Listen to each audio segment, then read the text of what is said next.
Hi, good evening. I am Deepak Sharma और संस्कार जैस wisdom football academy में आज मैं काफ़ी दिन के बाद जो है इस एकेडमी के अंदर आया हूँ, क्योंकि 5-6 दिन बड़ी व्यस्तता बनी रही। ऑल इंडिया फुटबॉल फेडरेशन की मीटिंग भी थी, फिर नाहन में अंडर 17 लीग भी हो रही थी, तो काफ़ी समय मतलब कि टूर पे रहा है, तो इस करके क्लास नहीं ले पाया। लेकिन आज दोबारा से जब मैं अपने स्टूडेंट्स के बीच में आया हूँ तो अच्छा लग रहा है। तो ये 4-5 दिन का बड़ा ऐसा सफ़र रहा है जिसमें कि काम भी था, थकावट भी हुई है, एन्जॉय भी किया। ये सब एक मिला-जुला सा जो है इसमें प्रतिक्रिया रही है। अब सोचने वाली बात है कि इतने दिन में क्या किया, क्या देखा, वो सब मैं आपको बताना चाहता हूँ। अब टीम के साथ जब कोई ऑफ़िशियल जाता है, तो उसको इतना ज़रूर ध्यान रखना चाहिए कि आपके साथ बच्चे भी जा रहे हैं और लोग भी आपको देखते हैं कि आप एज़ ए कोच टीम के साथ जा रहे हैं, कैसी आपकी प्रतिक्रिया होती है, क्या आपका बोलने का तरीका होता है, ये इसका इम्पैक्ट जो है बच्चे के ऊपर ज़रूर जाता है। जनता के ऊपर भी जाता है, क्योंकि जनता बाहर से मैच देख रही होती है। तो एक कोच एज़ ए कोच जो टीम के साथ जाता है, उसको पेशेंस रखनी बड़ी ज़रूरी है। यदि उसके अंदर पेशेंस नहीं है, एग्रेसिव रहेगा या कभी किसी के साथ मिसबिहेव करेगा, तो उसका जो इफ़ेक्ट है वो बच्चों के ऊपर भी जाता है। वो कल को वो बच्चे भी आपके साथ जो है उसी तरह का व्यवहार करते हैं। तो मेरा यही मानना है कि कोच का व्यवहार बड़ा अच्छा होना चाहिए, जिससे कि ठीक है, कई बार कोच को डाँटना ही पड़ता है, बोलना ही पड़ता है, लेकिन एट लीस्ट सोबर हो बात करने का तरीका। तो ये कई टीम के कोचेज़ मैंने देखे हैं और फिर हम एक लंबी लीग खेलते हैं, जब लीग चलती है, तो वो एक लंबा प्रोसेस है और अच्छा है कि बच्चों को मैक्सिमम मैच खेलने के लिए मिलता है। हाँ, ये ज़रूर है कि पढ़ाई का थोड़ा नुकसान होता है, तो उसमें भी हमारे को उसी तरह से मैनेज करना होगा। जब आप लीग में जाते हैं, तो कम से कम 7-7, 8-8 मैच जो है एक बच्चे को खेलने के लिए मिलता है। तो उसके लिए हमारे को मेंटली और फिज़िकली उसी तरह से प्रिपेयर होना पड़ेगा, तब हम लीग में अपना प्रदर्शन कर सकते हैं। क्या होता है कि बच्चा खेलने जाता है, पेरेंट्स पीछे परेशान रहते हैं, घर जैसी सुविधाएँ सब जगह नहीं मिलती है। लेकिन मेरा मानना ये है कि यदि बच्चे को खेलना है और या जीवन के अंदर कभी कुछ करना है और वो सोचता है कि मेरा जो आने वाला समय है वो अच्छा रहे, कभी भी कोई परिस्थिति हो तो उसका मुकाबला कर सके, तो उसके लिए बच्चे को जो है हमेशा अपना जो जीवन यापन है उसी प्रकार आपको आज हर चीज़ मिल रही है, सब मिलेगा। घर जैसा खाना भी कहीं नहीं मिलता है, उसका सोने के लिए अच्छा बिस्तर मिलता है, सब कुछ आपको घर में सुविधा मिलती है। हर एक माँ-बाप जो है अपने बच्चों के लिए वो सुविधा देता है।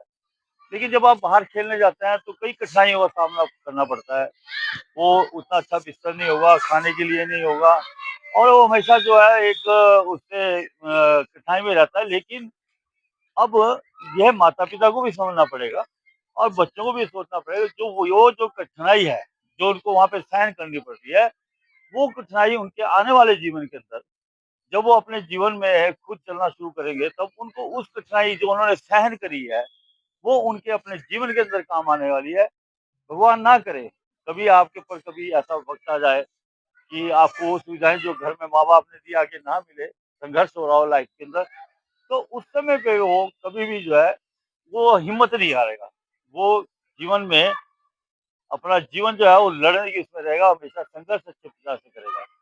तो ये सभी एक जीवन का एक रूप है जिसमें हर एक इंसान को उसी तरह से चलना पड़ता है। हमने कभी अच्छा भी खाया है, कभी नमक के साथ रोटी भी खाई है, लेकिन आज हम ऐसा ही जैसा ही हमको मिलता है, भगवान की कृपा से सब कुछ है। लेकिन फिर भी जैसा हमारे को मिलता है, हम उस तरह से अपने आप को ढाल लेते हैं। तो मेरा यही है, मेरा कहने का मतलब है कि एक खिलाड़ी को अच्छा वक़्त, बुरा वक़्त ये सब पता होना चाहिए। जब तक ये नहीं पता है, तो जब वो अपने इसके ऊपर ज़िम्मेवारियाँ पड़ेगी, तब उसको ये चीज़ें जो महसूस होगी और वो कभी ज़िंदगी के अंदर मार नहीं खा सकता। तो ये एक सच्चाई है जीवन की।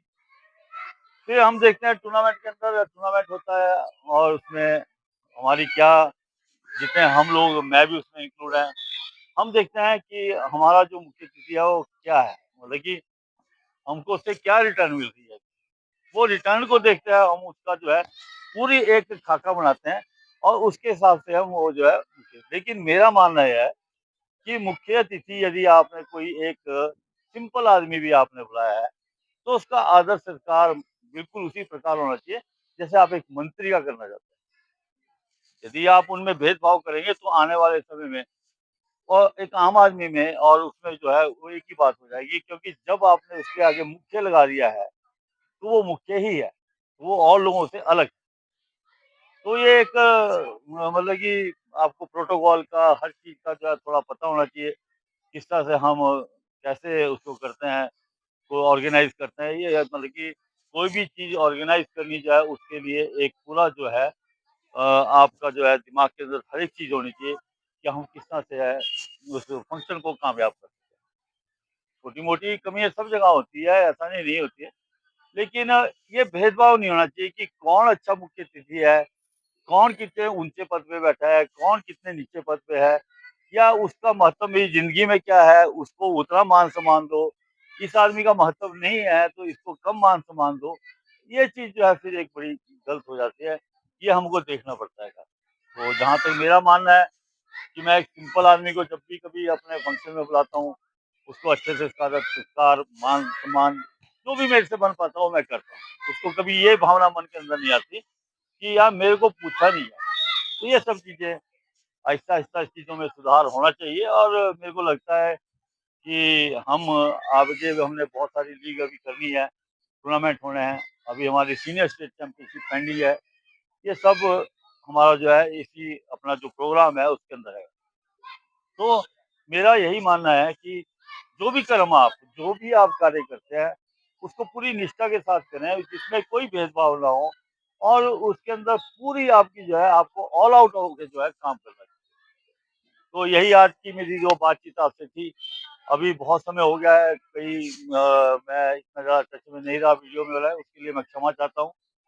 लेकिन बहुत जल्दी हम आपको फिर किसी नई शख्सियत से भी मिलवाएँगे और आपको उसके बारे में सब जानकारी, उसके जीवन के बारे में देंगे। तो मेरी फिर आपसे यही रिक्वेस्ट है कि आप, मैं जैसे देखता हूँ, कई मैं वीडियोज़ भी यूट्यूब पे देखता हूँ कि कभी भी कोई ऐसा गलत अगर जो काम हो रहा होगा, जिसमें बुराई है, किसी को नीचा दिखाने की बात है, उसको लोग फटाफट जो है वायरल करते हैं, एक-दूसरे के पास भेजते हैं, बार-बार देखते हैं। तो अपने अंदर ये नहीं है, हम जो हैं वो आपके सामने लाते हैं और इसी में मेरा एक जो मैंने ये चैनल शुरू किया, इसके लिए मेरा यही एक प्रयास है कि मैं वो जो बुराई है, जिसको लोग करते हैं, एक-दूसरे को गिराने के लिए, एक-दूसरे को नीचा दिखाने के लिए, हम उस बुराई को काटने के लिए अपनी अच्छाई के साथ जो है, आपके सामने अपने हर एक वीडियो को मैं लाता हूँ।